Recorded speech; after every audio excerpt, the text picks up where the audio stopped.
The campaign trail makes a stop in Rock Hill. Here why supporters were cheering for New Jersey Senator Cory Booker. Winthrop students cast their ballots and the votes are in. A live interview with the new student body president and vice president, just ahead. Coming up on Winthrop Close Up, we'll see how one dance major is bringing her vision to life through movement and creativity.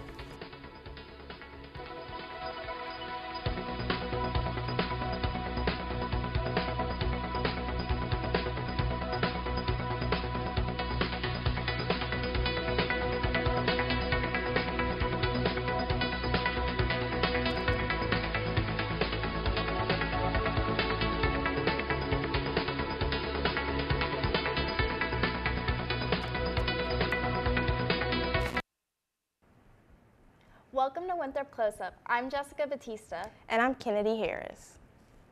The 2020 presidential election is underway and candidates are busy on the campaign trail. This weekend, New Jersey Senator Cory Booker visited Rock Hill. Reporter Taylor Mitchell was there. Saturday morning, Freedom Temple was jam-packed. Rock Hill residents and Winthrop students lined up outside the Baptist Church to see Democratic presidential candidate Cory Booker. Well, first of all, I came to support a friend, and I heard so much about this candidate and heard nothing but good things. I just was curious about his platform and what he stood for, and to see if, he was the deal, like everybody else was saying. And it was just out of curiosity and just wanting to educate myself more on the current happenings of this country and where it's going to go in the future. Alongside Rock Hill community members, other local elected officials were also in attendance. Well, York County accounts for a large segment of the Democratic primary vote. So we're lucky that when we have presidential candidates here in South Carolina, we expect face-to-face contact. And as Democrats in York County, they're coming here because we're a big percentage of the vote. They're coming to Rock Hill, Fort Mill, Clover, Lake Wiley, all throughout York County, because our votes will matter in the primary. And if they want to get over the top, they're going to have to speak to us. That's a great question. She asked the question, thank you, what's your name? Lola. Lola, nice to meet you. Can I shake your hand? Senator Booker was one of the first to visit the area during this race, but keep your eyes peeled to see what other candidates visit York County as the 2020 election carries on. Thank you, Taylor. And Cory Booker wasn't the only candidate in town. Democratic Beto O'Rourke also visited Rock Hill. Together, United States of America. That's why I'm running to serve you as the next president.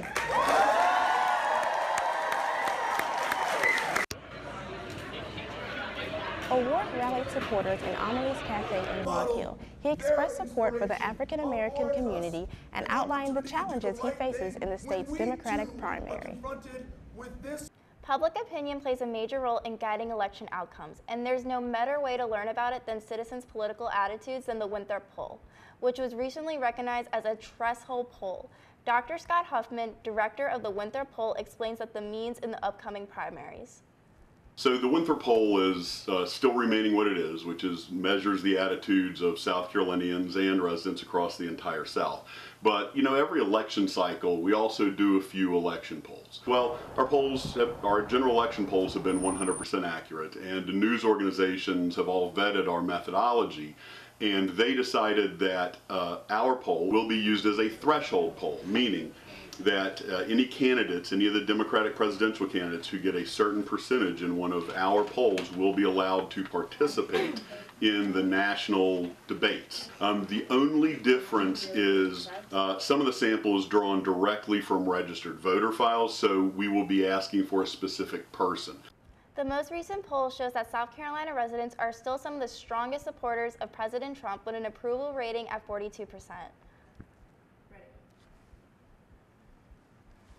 Winthrop University has been named a voter-friendly campus for the second year in a row.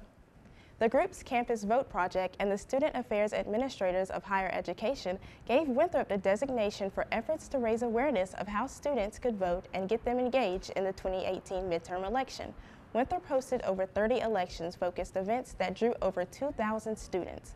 Winthrop and the University of South Carolina were the only schools in the state to be awarded the title, and among the 123 schools in the country named a voter-friendly campus.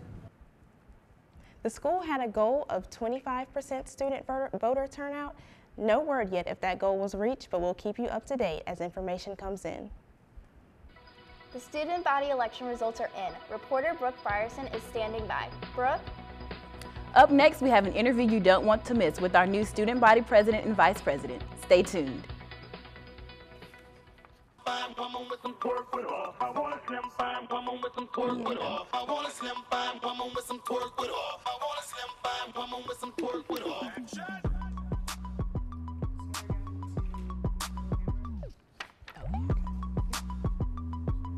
The middle one? Okay.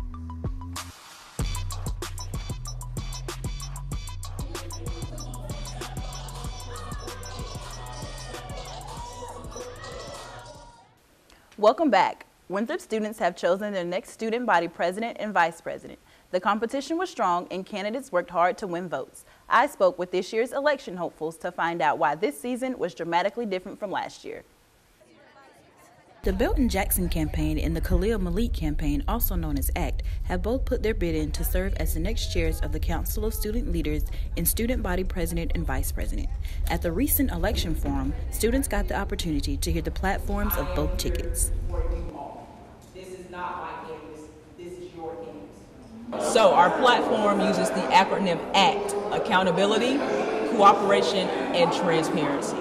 And students should vote for that because it's time that we start holding each other accountable.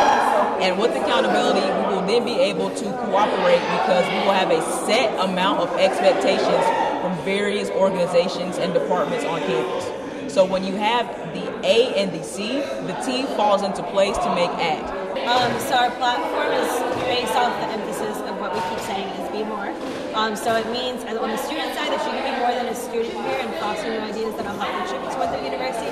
But on our end, it means that we want to be more than just your quote-unquote president and vice president. It means that we want to make sure that all your needs are met and that we're able to make sure that you are having a great Winthrop experience. This year's campaign is drastically different from last year, where current president and vice president Jimena Perez Velasco and Jared Garrett ran unopposed. This year, candidates actually have some competition. Students like the idea of having choices but are on the fence about who they think will be the best fit for Winthrop. Because I feel as though what they're going to do this upcoming year, whoever is elected, they're going to do a great job at it. And I feel as though we're really going to have our questions and concerns answered. Student body president and vice president have ways to get the student voices heard, which is very important because this is our campus and we deserve to be heard. We're back with our new student body president, Miss Imani Belton, and our vice president, Mr. Brandon Jackson. Hi, you guys. Thank you for joining us today. First, I want to say congratulations on your win. It was well-deserved, well-deserved. Thank you. Great job. All right, so first question. Why do you think your campaign was able to prevail over the competition, the other set of candidates? That's a good question. Yeah.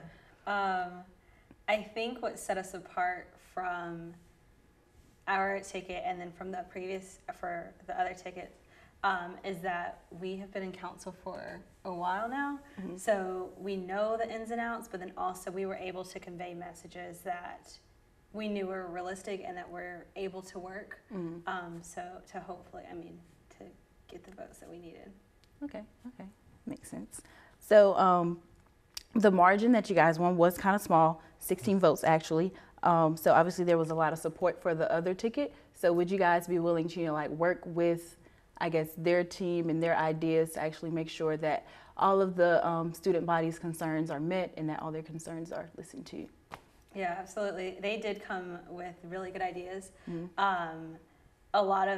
A good bit of them we are definitely in the works now, trying to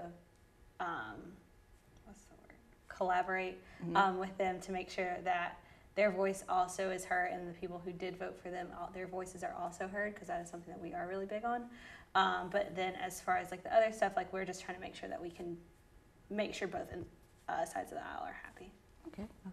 So what will be the first thing you bring to the Board of Trustees on behalf of the students?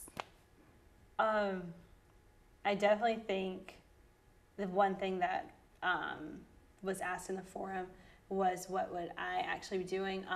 I think one thing that I would want to bring to the students and also at least to the council is just to make sure that we have an open transparency between both sides. A lot of students and even on the council may not know like who is actually on the board of trustees and know who's representing them and kind of that nature.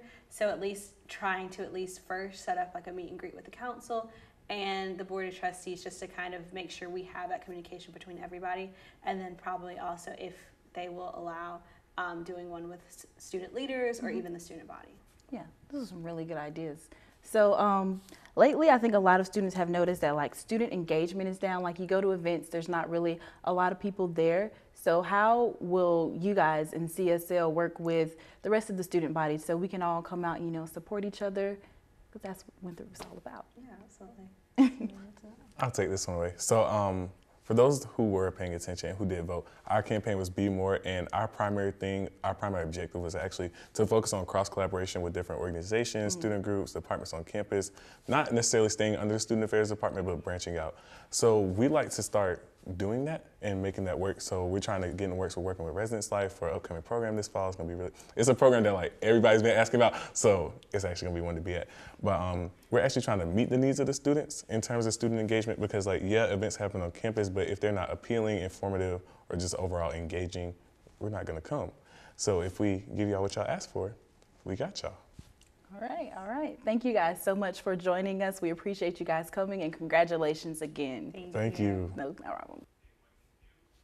Coming up next on Winthrop Close Up, a junior dance major expresses her love for choreography in the upcoming junior showcase.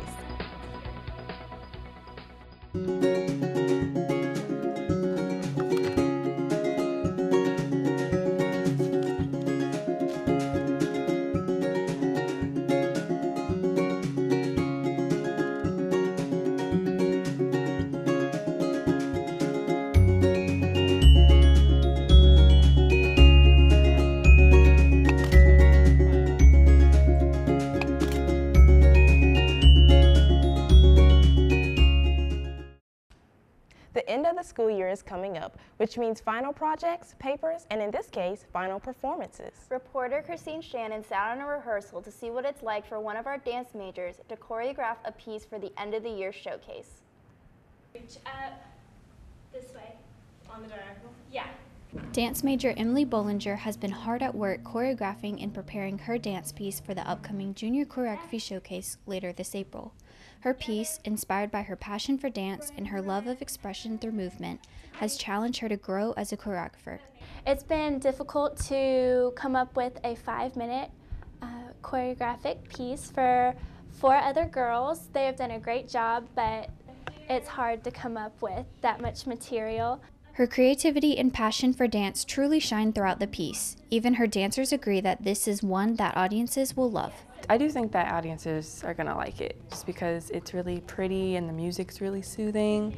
I think people will get a nice, refreshing feeling because it's not super sad and dark. So I think they'll like it because it's different than what you normally see in like college performances, because it's not as like depressing, or it's not about a sad storyline. It's more happy, upbeat.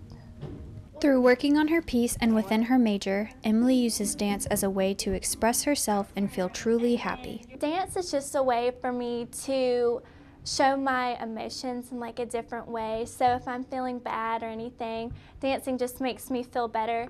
And this piece kind of shows my happy side, and I just wanted to show the audience a different side of me and just make them feel good after seeing the dance, hopefully.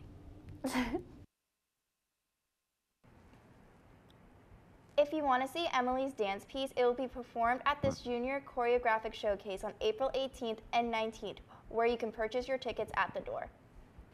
Coming up next week, some students on and near campus face difficulty getting access to nutritious and affordable foods. I found out why Winthrop is considered a food desert and how administrators are responding to the issue. That's next time on Winthrop Close Up. Thank you for joining us. To stay up to date on Winthrop news, be sure to follow us on Twitter.